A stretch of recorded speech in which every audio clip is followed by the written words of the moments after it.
Okay, so I got a ghetto setup, but hopefully this will help you, Megan. So I'm gonna have a picture of the owl up there on the screen, hopefully. So I've got a stuffed owl. It's different than your owl. I thought about using your picture, but I want to give you some room to experiment and practice on your own, so you're not just having to copy what I'm doing. But the things I'm showing you should translate. So let's start with the shape one, because that's how you should start, the realistic one, right? So we've got our owl here, and I'm gonna quickly block in its eyes, okay? And I'm gonna be measuring things as I go, okay? So its eyes are more than an eye length apart. So actually, that eye I just made is way too big because I can't fit an eye length between them. So I'm gonna do my owl. I'm just trying to straighten. My owl's falling down on me over here. Okay. So my owl its eyes are more than an eye length apart. So I'm gonna go put an eye over here and then an eye over here. You cannot see what I'm doing, so I'll scooch that closer. An eye over here, and he fell down. That's okay. Okay. And then he's got his little circles in the middle there. So we'll do those guys. And this is really sloppy because I'm right up against the edge here with my pencil. Sorry about that. Let's see if I can move myself a bit. No, okay. Then his face actually is kind of like two ovals that are at an angle. So if I take my pencil, I kind of look at the angle on the owl, bring it in here, they're kind of like that. So I'm going to do my two ovals. It kind of goes off the page, but there's kind of like two ovals like this. Sorry, taking that off the screen here. Another oval like this, okay.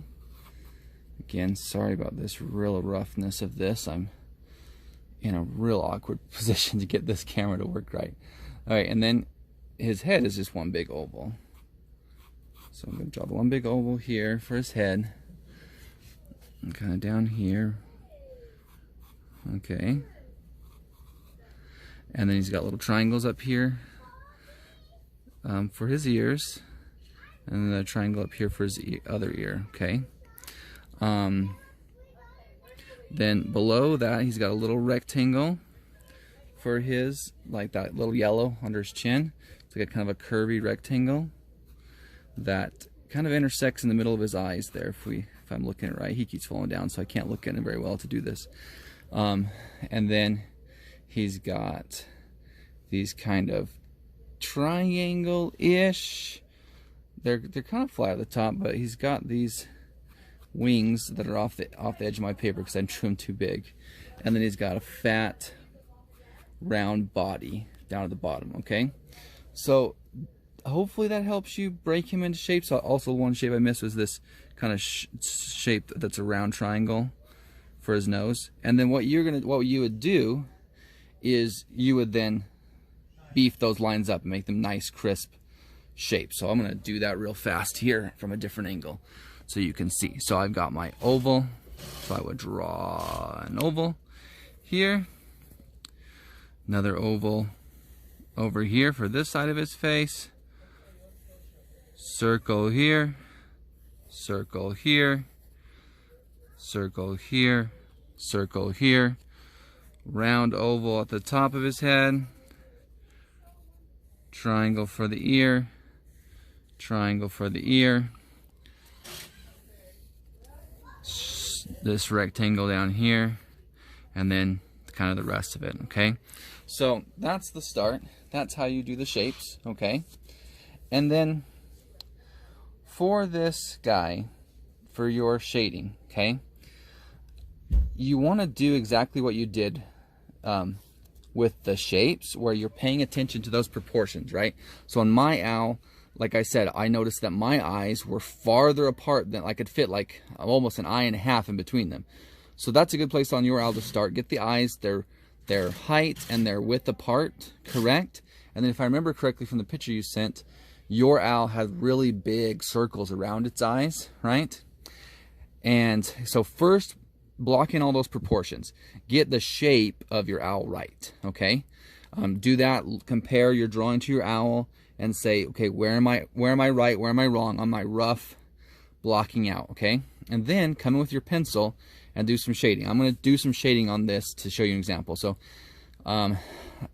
hopefully this matches up to the picture now that my owl's fallen down so many times. But when I'm looking at my owl right now, I can see, for instance, in this eye right here, there is a little highlight up here that's white, even though it's a black eye.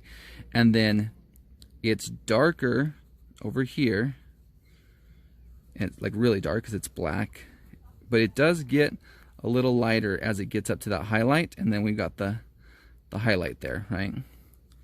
Okay, and that's just one little spot, but you want to look everywhere. So for instance, on this owl too, he's like up against the thing I'm using to hold the camera, so this wing over here is more shaded and it's darker than this feather on the opposite side that you can't see very well.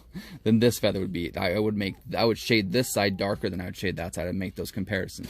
And I'd be looking for also, if you notice in the picture, the owl is casting a shadow down onto this mattress thing that I'm sitting on, and I would shadow that in, shade that in, make it fairly dark, because that shadow and even the darkness of the bed compared to the grays of the owl are what separate the owl from the background in its lifelikeness, right?